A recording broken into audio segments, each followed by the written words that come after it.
जय श्री कृष्णा। आज हम आपके लिए परम कल्याणकारी श्रीमद् भगवत गीता के 11वें अध्याय का पाठ लेकर आए हैं। तो चलिए पाठ आरंभ करते हैं। इसमें अर्जुन ने भगवान श्री कृष्ण से प्रार्थना की है कि वो उन्हें विराट रूप का दर्शन दें। भगवान ने उन्हें दिव्य दृष्टि प्रदान की, जिससे अर्जुन ने उनके दर्शन किए। तो आइए हम इसका पाठ आरंभ करते हैं। इस प्रकार भगवान के वचन सुनकर अर्जुन बोले, हे भगवान, मेरे पर अनुग्रह करने के लिए परम गोपनीय अध्यात्म विषयक वचन अर्थात उपदेश आपके द्वारा जो कहा गया, उससे मेरा ये अज्ञान नष्ट हो गया है। क्योंकि हे कमल नेत्र, मैंने भूतों की उत्पत्ति और प्रलय आपसे विस्तार पूर्वक सुने हैं, आपका अविनाशी प्रभाव भी सुना है। हे परमेश्वर, आप अपने को जैसा कहते हैं यह ठीक ऐसा ही है, परंतु हे पुरुषोत्तम, आपके ज्ञान, ऐश्वर्य, शक्ति, बल, वीर्य और तेज युक्त रूप को प्रत्यक्ष देखना चाहता हूँ। इसलिए हे प्रभु, मेरे द्वारा वह आपका रूप देखा जाना शक्य है, ऐसा यदि मानते हैं तो हे योगेश्वर, आप अपने अविनाशी स्वरूप का मुझे दर्शन कराइए। इस प्रकार अर्जुन के इस प्रकार प्रार्थना करने पर श्री कृष्ण भगवान बोले, हे पार्थ, मेरे सैकड़ों और हजारों नाना प्रकार के और नाना वर्ण और आकृति वाले अलौकिक रूपों को देख।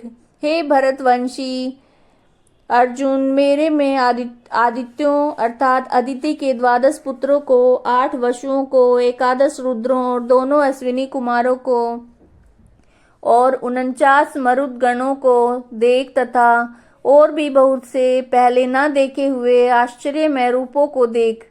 हे गुडाकेश, अब इस मेरे शरीर में एक जगह स्थित हुए चराचर सहित संपूर्ण जगत को देख, तथा और भी जो कुछ देखना चाहता है सो देख, परंतु मेरे को अपने प्राकृत नेत्रों के द्वारा देखने को निसंदेह समर्थ नहीं है। इसलिए मैं तुझे दिव्य अर्थात अलौकिक चक्षु देता हूँ।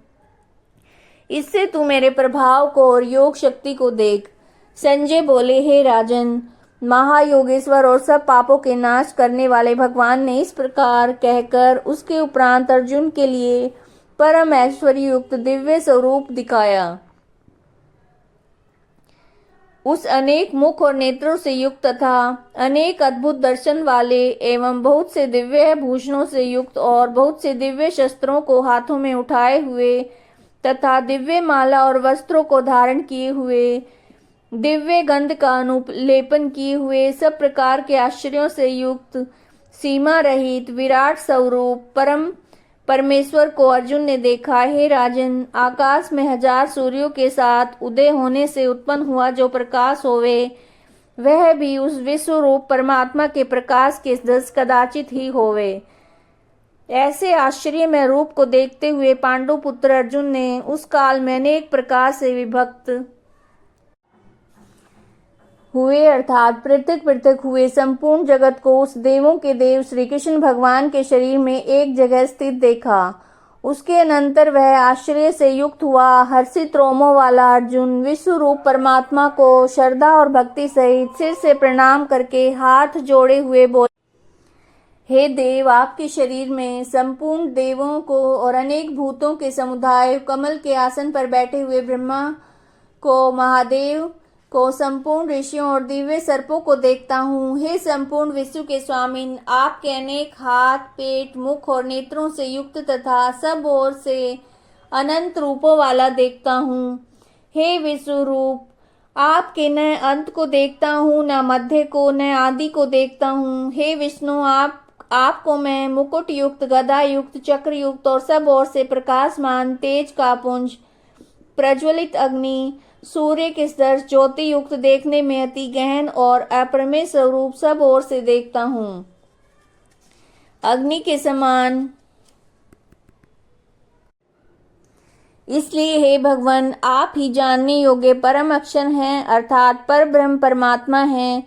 आप ही इस जगत के परम आश्रय हैं। आप ही अनादि धर्म के रक्षक हैं। आप ही अविनाशी सनातन पुरुष हैं, ऐसा मेरा मत है। हे परमेश्वर, मैं आपको आदि, अंत और मध्य से रहित तथा अनंत सामर्थ्य से युक्त और अनंत हाथों वाला तथा चंद्र सूर्य रूप नेत्रों वाला और प्रज्वलित अग्नि रूप मुख वाला तथा अपने तेज से इस जगत को तपायमान करता हुआ देखता हूँ।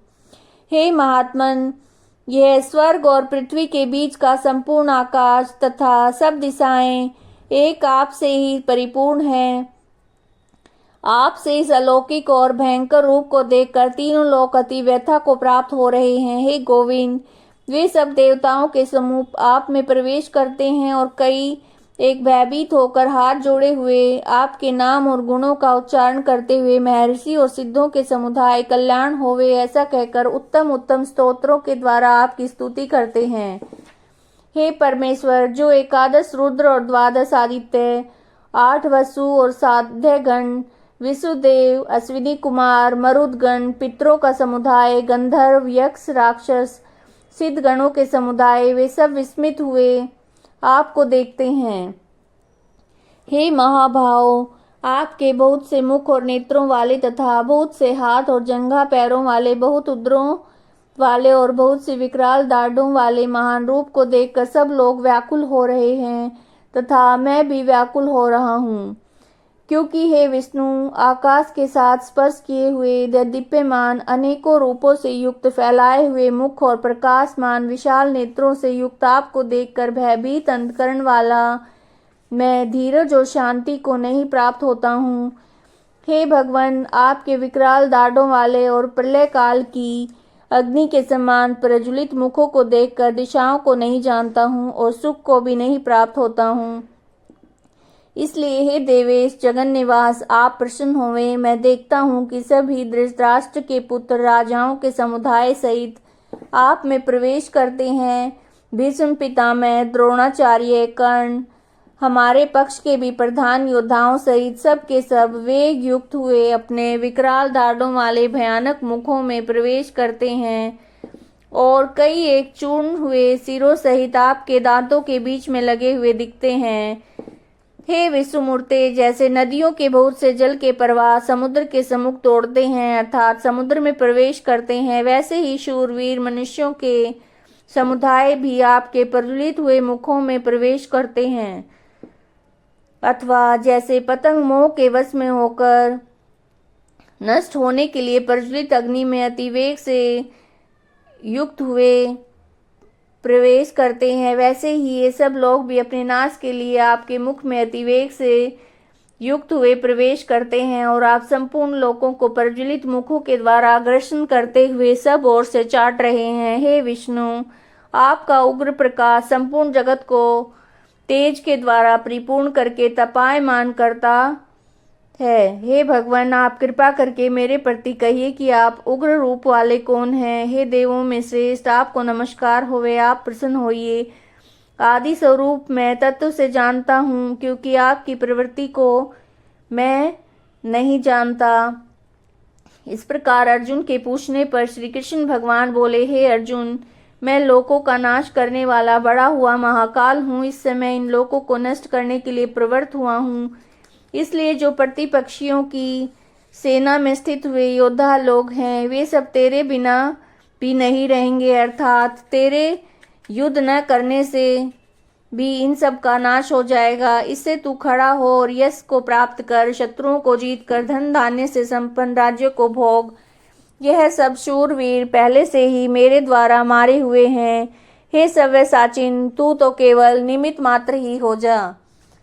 तथा इन द्रोणाचार्य, भीष्म पितामह, जयद्रथ और कर्ण और भी बहुत से मेरे द्वारा मारे हुए शूरवीर योद्धाओं को तू मार और भय मत कर। निसंदेह तू युद्ध में वैरियों को जीतेगा, इसलिए युद्ध कर। इसके उपरांत संजय बोले, हे राजन, केशव भगवान के इस वचन को सुनकर मुकुटधारी अर्जुन हाथ जोड़े हुए कांपता हुआ नमस्कार करके फिर भी भयभीत हुआ प्रणाम करके भगवान श्री कृष्ण के प्रति गदगद वाणी से बोले कि हे अंतर्यामीन, ये योग्य ही है कि जो आपके नाम और प्रभाव के कीर्तन से जगत अति हर्षित होता है और अनुराग को भी प्राप्त होता है। भयभीत हुए राक्षस लोग दिशाओं में भागते हैं, सब सिद्ध गणों के समुदाय नमस्कार करते हैं। हे महात्मन, ब्रह्मा के भी आदिकर्ता और सबसे बड़े आपके लिए वे कैसे नमस्कार नहीं करें, क्योंकि हे अनंत, हे देवेश, हे जगन्निवास, जो सत असत और उनसे परे अक्षर अर्थात सच्चिदानंद घन ब्रह्म है, वह आप ही हैं। हे प्रभु, आप आदिदेव और सनातन पुरुष हैं। आप इस जगत के परम आश्रय और जानने वाले तथा जानने योग्य और परम धाम हैं। हे अनंत रूप, आपसे यह सब जगत व्याप्त और परिपूर्ण है। हे हरे, आप वायु, यमराज, अग्नि, वरुण, चंद्रमा और प्रजा के स्वामी, ब्रह्मा और ब्रह्मा के भी पिता हैं। आपके लिए हजारों बार नमस्कार नमस्कार होवे, आपके लिए फिर भी बार बार नमस्कार नमस्कार होवे। हे अनंत सामर्थ्य वाले, आपके लिए आगे से और पीछे से भी नमस्कार हो। हे सर्वात्मन, आपके लिए सब ओर से ही नमस्कार हो, क्योंकि वे अनंत पराक्रमशाली आप सब संसार को व्याप्त किए हुए हैं। इसे आप ही सर्वस्वरूप हैं। हे परमेश्वर सखा, ऐसे मानकर आपके इस प्रभाव को न जानते हुए मेरे द्वारा प्रेम से या प्रमाद से भी हे कृष्ण, हे यादव, हे सखे, इस प्रकार जो कुछ हठपूर्वक कहा गया है, और हे अच्युत, जो आप हंसी के लिए विहार, सैया, आसन और भोजन आदिकों में अकेले अथवा उन सखाओं के सामने भी अपमानित किए गए हैं, वह सब अपराध अपरमेय स्वरूप अर्थात अचिंत्य प्रभाव वाले आपसे मैं क्षमा कराता हूँ। हे विश्वेश्वर, आप चराचर जगत के पिता, गुरु से भी बड़े गुरु और अति पूजनीय हैं। हे अतिशय प्रभाव वाले, तीनों लोकों में आपके समान दूसरा कोई नहीं है, फिर अधिक कैसे हो। इससे हे प्रभु, मैं शरीर को अच्छी प्रकार चरणों में रख के आपके प्रणाम करके स्तुति करने योग्य आप ईश्वर को प्रसन्न होने के लिए प्रार्थना करता हूँ। हे देव पिता, जैसे पुत्र के और सखा जैसे सखा के, पति जैसे प्रिय स्त्री के लिए, वैसे ही आप मेरे अपराध को सहन करने के लिए योग्य हैं। हे विष्णुमूर्ति, मैं पहले न देखे हुए आश्चर्य में आपके इस रूप को देखकर हर्षित हो रहा हूँ। मेरा मन भय से व्याकुल भी हो रहा है। इसलिए हे देव, आप अपने चतुर्भुज रूप को मेरे लिए दिखाइए। हे देवेश, जगन निवास, प्रसन्न होइए। हे विष्णु, मैं वैसे ही आपको मुकुट धारण किए हुए गदा चक्र हाथ में लिए देखना चाहता हूँ। इसलिए हे विश्व रूप, सहस्त्र बाहो, आप उससे ही चतुर्भुज रूप से युक्त होइए। इस प्रकार अर्जुन की प्रार्थना सुनकर श्री कृष्ण भगवान बोले, हे अर्जुन, अनुग्रह पूर्वक मैंने अपनी योग शक्ति के प्रभाव से यह मेरा परम तेजो में सबका आदि और सीमा रहित विराट रूप तेरे को दिखाया है, जो कि तेरे सिवा दूसरे से पहले किसी ने नहीं देखा गया है। हे अर्जुन, मनुष्य लोक में इस प्रकार विश्व रूप वाला मैं न वेद और यज्ञों के अध्ययन से, न दान से, न क्रियाओं से, न उग्र तप से तेरे सिवा दूसरे से देखा जाने को शक्य हूँ। इस प्रकार मेरे इस विकराल रूप को देखकर तेरे को व्याकुलता न होवे और मूढ़ भाव भी न होवे, और भय रहित प्रीति युक्त मन वाला तू उसी मेरे इस शंख चक्र गदा पद्य सहित चतुर्भुज रूप को फिर देख। उसके उपरांत संजय बोले, हे राजन, वासुदेव भगवान अर्जुन के प्रति इस प्रकार कहकर फिर वैसे ही अपने चतुर्भुज रूप को दिखाया। फिर महात्मा कृष्ण ने सौम्य मूर्ति होकर इस भयभीत हुए अर्जुन को धीरज दिया। उसके उपरांत अर्जुन बोले, हे जनार्दन, आपके इस अति शांत मनुष्य रूप को देखकर अब मैं शांत चित हुआ अपने स्वभाव को प्राप्त हो गया हूँ। इस प्रकार अर्जुन के वचन सुनकर श्री कृष्ण भगवान बोले, हे अर्जुन, मेरा ये चतुर्भुज रूप देखने को अति दुर्लभ है, जिसको तुमने देखा है, क्योंकि देवता भी सदा इस रूप के दर्शन करने की इच्छा वाले हैं। हे अर्जुन, न वेदों से, न तप से, न दान से, न यज्ञ से इस प्रकार चतुर्भुज रूप वाला मैं देखा जाने सके हूँ कि जैसे मेरे को तुमने देखा है। परंतु हे श्रेष्ठ तप वाले अर्जुन, अनन्य भक्ति भाव का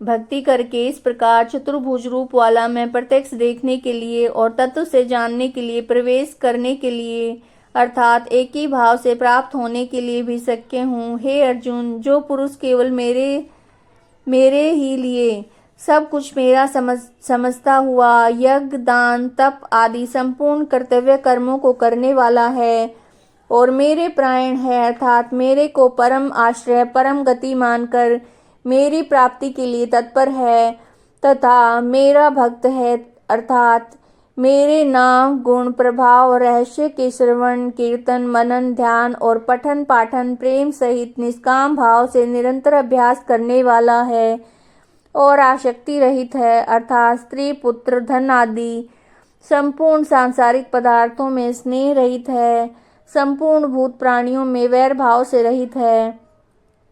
ऐसा वह अनन्य भक्ति वाला पुरुष मेरे को ही प्राप्त होता है। यह श्रीमद् भगवद गीता का 11वां अध्याय संपूर्ण हुआ। अगर आपको वीडियो पसंद आई है तो लाइक कीजिएगा, चैनल को सब्सक्राइब कीजिएगा। जय श्री कृष्णा।